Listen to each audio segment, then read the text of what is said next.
वबरकातुहू हामिदन व मुसल्लिया अम्मा बाद फ़अऊज़ु बिल्लाहि मिनश शैतानिर रजीम बिस्मिल्लाहिर रहमानिर रहीम वक़ज़ा रब्बुका अल्ला तअबुदू इल्ला इय्याहु व बिल वालिदैनि इहसाना वक़ाल रसूलुल्लाहि सल्लल्लाहु अलैहि वसल्लम अल जन्नतु तहता अक़दामिल उम्महात औ कमा क़ाल अलैहिस्सलातु वस्सलाम।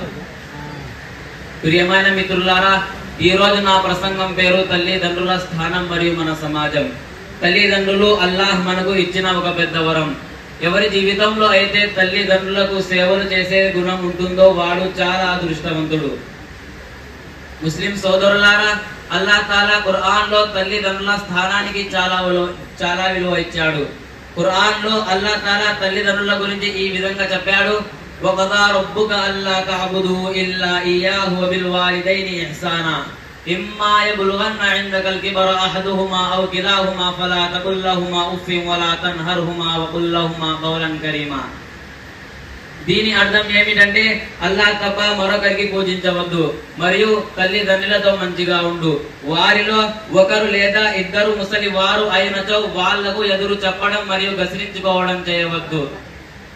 వాళ్ళతో మనస్ఫూర్తిగా మాట్లాడాలి, వారిని ప్రేమించాలి మరియు అల్లాహ్తో దువా చేయాలి.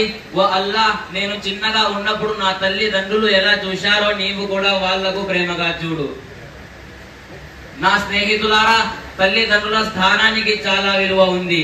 ఎందుకంటే మన ఇస్లాం మతం తల్లిదండ్రులకు సేవలు చేయండి మరియు వాళ్ళ మాటలు వినండి అని నేర్పిస్తుంది. మన ప్రవక్త సల్లల్లాహు అలైహి వసల్లం గారు చెప్పారు, ఎవరైతే తల్లిదండ్రులకు బాధ పెడతారో వారు అల్లాహ్కు బాధ పెట్టినట్లే, మరి ఎవరైతే తల్లిదండ్రులకు సంతోషం పెడతారో వారు అల్లాహ్కు సంతోషం పెట్టినట్లే. ఇంకొక చోట మన ప్రవక్త సల్లల్లాహు అలైహి వసల్లం గారు అల్ వాలిదు ఔసతు మిన్ అబ్వాబిల్ జన్నహ్ అని తండ్రికి స్వర్గం ద్వారాలలో నుంచి ఒక ద్వారం, మరొక చోట అల్ జన్నతు తహత అక్దామిల్ ఉమ్మహాత్ అని తల్లి పాదాల కింద స్వర్గం ఉంది అని చెప్పారు. ఓ విశ్వాసులారా, తల్లిదండ్రుల స్థానం ఇంత ఉండగా మనం వాళ్ళ కోసం సేవలు మరియు చెప్పిన మాట వినడం కోసం సిద్ధం ఉండాలి. కానీ ఈ కాలంలో పిల్లలు తల్లిదండ్రుల సేవలు చేయకుండా వారితోనే సేవలు చేయించుకుంటున్నారు.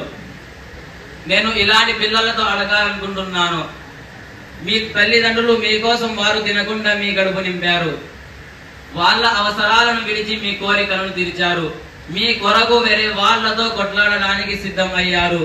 మీ తల్లికి మీరు జన్మించినప్పుడు మీరు నలుపుకున్నా కూడా వీళ్ళు నా బంగారం, వీళ్ళు నా ప్రాణం అని అంటుంది. కానీ ఈ రోజు పిల్లలు తల్లి రక్తంతో పెద్దగా అయ్యి వాళ్ళకే కళ్ళు చూపించడం మరియు చెయ్యితో కట్టడం, తిట్టడం ఇలాంటి అన్ని పనులు చేస్తున్నారు.